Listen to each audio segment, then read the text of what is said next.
The question is if A vector, B vector, C vector are unit vector such that A vector plus B vector plus C vector is equal to null vector, then find the value of A dot B plus B dot C plus C dot A. So let's see how we are going to solve the given problem. तो चलिए शुरू करते हैं। तो सबसे पहले मैं आपको क्वेश्चन में जो इंफॉर्मेशन गिवन है उसको समझा देता हूँ, फिर अपन इसको सॉल्व करना स्टार्ट करेंगे।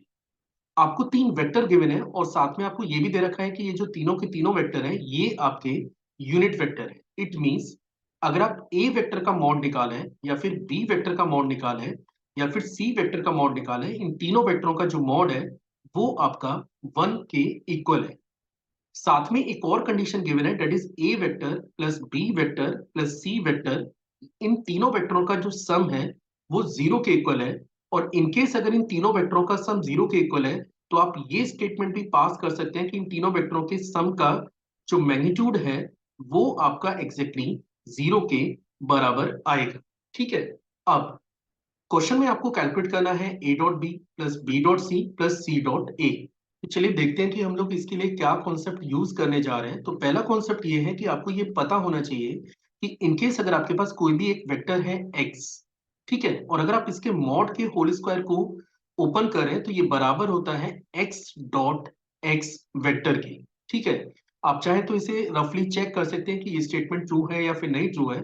मान के चलिए आप एक्स वेक्टर का एक्स वेक्टर से डॉट प्रोडक्ट निकालने जा रहे हैं, तो ये बराबर होगा फर्स्ट वेक्टर का मॉड इनटू सेकंड वेक्टर का मॉड और दोनों वेक्टर के बिटवीन के एंगल का कॉस। अब क्योंकि दोनों वेक्टर सेम है तो दोनों के बिटवीन का एंगल जीरो रहेगा, यानी आपको यहाँ पे यूज करना पड़ेगा कॉस जीरो। या फिर आप इसे लिख सकते हैं एक्स वेक्टर का मॉड इंटू एक्स वेक्टर का mod into one, and which is equal to mod of x vector का होल स्क्वायर। तो ये वो स्टेटमेंट है जो आपको हेल्प करेगा गिवन क्वेश्चन के डाटा को कैलकुलेट करने के लिए। और रहा डॉट प्रोडक्ट की बात, तो मैं इसको एक बार अलग से बता देता हूँ कि ए डॉट बी ये आपके पास बराबर होता है mod of a into mod of b into cos of theta.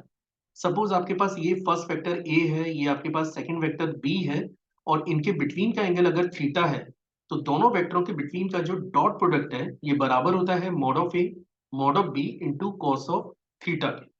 चलिए अब अपना काम शुरू करते हैं। तो हमें कैलकुलेट करना है ए plus B plus C vector के मॉड का होल स्क्वायर। तो मे भी आपके माइंड में ये क्वेश्चन आ सकता है कि आप ये डाटा क्यों कैलकुलेट कर रहे हैं, तो मैं बस दो लाइनें लिख लेता हूं, उसके बाद ऑटोमेटिकली आपको समझ में आ जाएगा कि इससे बेनिफिट हमें क्या होने जा रहा है। अब अगर मैं यहाँ पे ये वाली प्रॉपर्टी अप्लाई करूं जो मैंने ऊपर मेंशन की हुई है, तो आप इसे लिख सकते हैं A vector plus B vector plus C vector dot A vector plus B vector plus C vector की। ठीक है। अब जो डॉट प्रोडक्ट है वो डिस्ट्रीब्यूटिव प्रॉपर्टी होल्ड करता है। मैं आपको बता देता हूं कि what is actually the distributive property.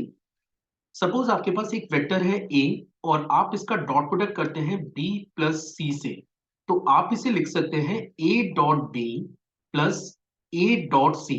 और यहां पे मैंने दो वेक्टर के लिए अप्लाई किया है, आप दो से ज्यादा वेक्टर के लिए भी इसको अप्लाई कर सकते हैं। तो इनकेस मैं यहाँ पे डिस्ट्रीब्यूटिव प्रॉपर्टी अप्लाई करता हूं तो आप देख सकते हैं कि ये बनेगा A dot, it is your A plus B plus C, उसके बाद बी डॉट ए plus B plus C, then after C dot ए प्लस बी प्लस सी के। ठीक है। अब क्वेश्चन में आप देख सकते हैं कि जो इंफॉर्मेशन हमें गिवन है यहाँ पे, ये जो A vector plus B vector plus C vector है इसका जो होल स्क्वायर है, मतलब क्योंकि ये डाटा जीरो है तो इसका होल स्क्वायर भी जीरो बनेगा। यानी कि आप इसे लिख सकते हैं zero is your, zero is your. अब ये बनेगा A dot A, first of all A dot A आप करेंगे तो ये बनेगा मॉड ऑफ ए का होल स्क्वायर, उसके बाद a dot b, then after a dot c, इसके बाद आप इसे लिख सकते हैं बी डॉट ए plus b dot b plus b dot c.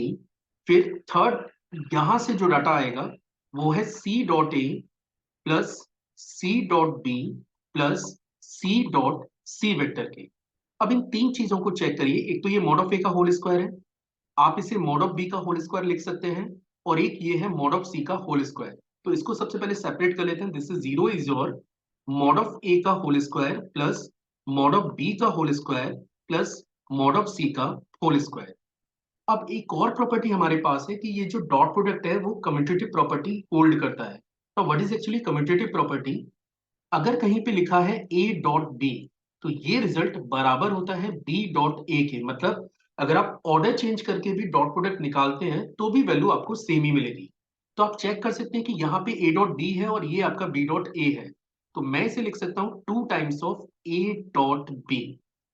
इसके बाद आप चेक कर सकते हैं कि ये है आपके पास ए डॉट सी और ये आपके पास है सी डॉट ए, यानी कि आप इसे लिख सकते हैं 2 times of a dot c.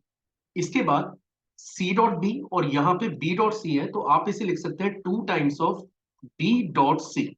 अब क्योंकि क्वेश्चन के इनिशियल स्टेज में आपको ये बताया गया था कि ये तीनों के तीनों यूनिट वेक्टर है, और अगर ये यूनिट वेक्टर है तो ये स्टेटमेंट बनता है 0 is your 1 plus 1 plus 1 plus 2। आपने यहां से कॉमन ले लिया। अब आपको चेक करना चाहिए कि आपको क्या ऑर्डर क्वेश्चन में रिक्वायर्ड है, a dot b dot c and c dot a. तो देखिए 2 अगर मैं कॉमन लेता हूं तो फर्स्ट टर्म है ए डॉट बी वेक्टर, इसको आप लिख सकते हैं फिर बी डॉट सी वेक्टर। और जैसा मैंने कहा कि ए डॉट सी है या फिर सी डॉट ए, ये दोनों सेम ही चीज होती है, तो अगले स्टेप में आप इसे लिख सकते हैं सी डॉट ए वेक्टर के। So now finally this will become -3/2 is your a dot b plus b dot c plus c dot A.